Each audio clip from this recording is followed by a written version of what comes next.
अब यहां भगवान सब रास कर रहे हैं। रास करते करते ठाकुर जी और सब थोड़ा थक गए तो एक कोने में जाके खड़े हो गए। भगवान, राधा रानी, ग्वाल बाल, कुछ गोपियां।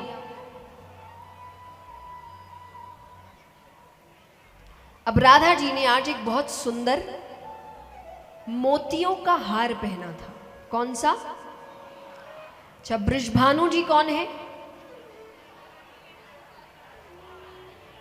राधा जी के पिताजी।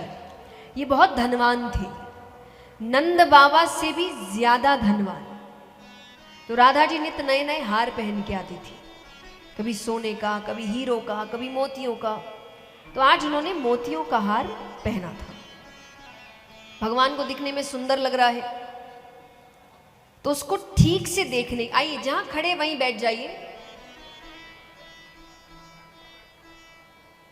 तो भगवान को हार दिखने में सुंदर लग रहा है, तो उसको ठीक से देखने के लिए भगवान ने हाथ आगे किया। राधा जी समझ गए इनकी नजर हार पे है। उनको लगा थोड़ा हंसी मजाक किया जाए। देखिए, एक बात मैं कहना चाहूंगी, मजाक वो ही अच्छा जिसमें कहने वाला और सुनने वाला दोनों हंस रहे हैं।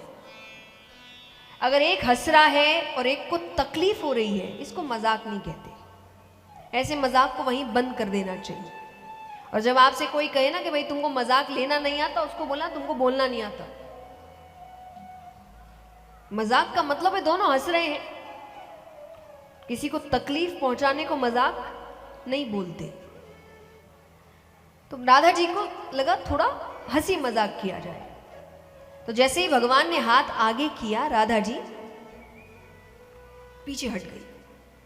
तो भगवान ने पीछे हटने का कारण पूछा।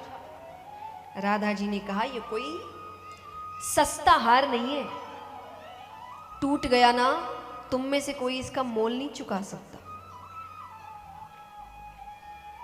भगवान को बात अच्छी नहीं लगी, पर हमारे जैसे तो है नहीं कि वही लड़ाई झगड़ा शुरू। भगवान चुपचाप वहां से चले गए। अब राधा जी को लग रहा है कि ये तो नाराज हो गए।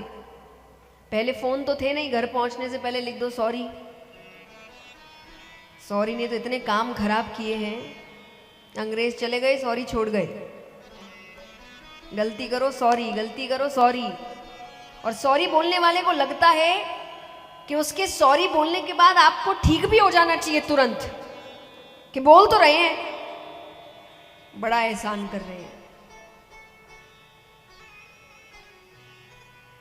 तो पहले तो ये सब था नहीं। अब राधा जी को लग रहा है कि कल जब आएंगे रास के लिए तब माफी मांग लूंगी। अब कल क्या, भगवान कई दिनों तक रास करने नहीं आए। कुछ दिन तो उन्होंने इंतजार किया। अब राधा जी भी रास में नहीं आ रही। काफी समय निकल गया।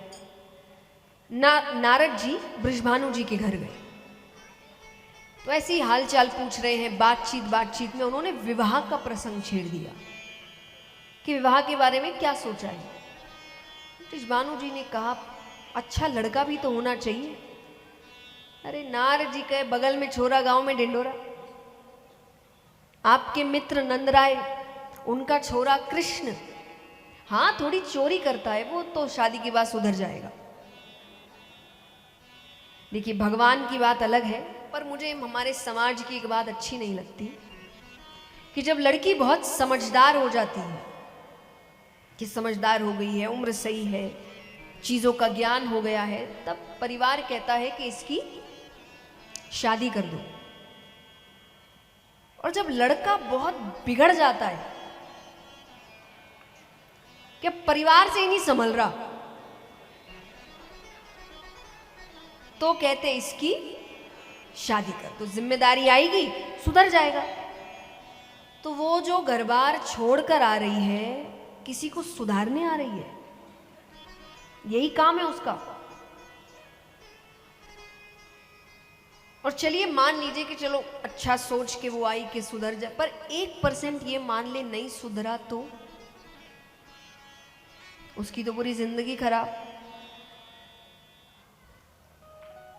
तो जब दोनों समझदार हैं, दोनों विवाह के लायक हैं, काबिल हैं और तैयार हैं, तब करिए। ये शादी कोई उम्र की चेकलिस्ट नहीं है, इतने उम्र में ये, इतने उम्र में ये, इतने उम्र में शादी। क्योंकि ऐसे दूर से देखने में शादी बहुत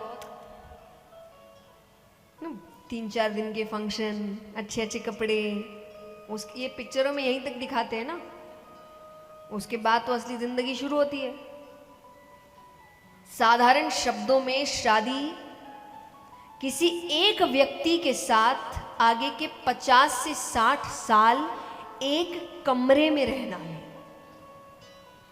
यह आसान नहीं है, बहुत जिम्मेदारी का काम है। इसको सोच समझ के करिए।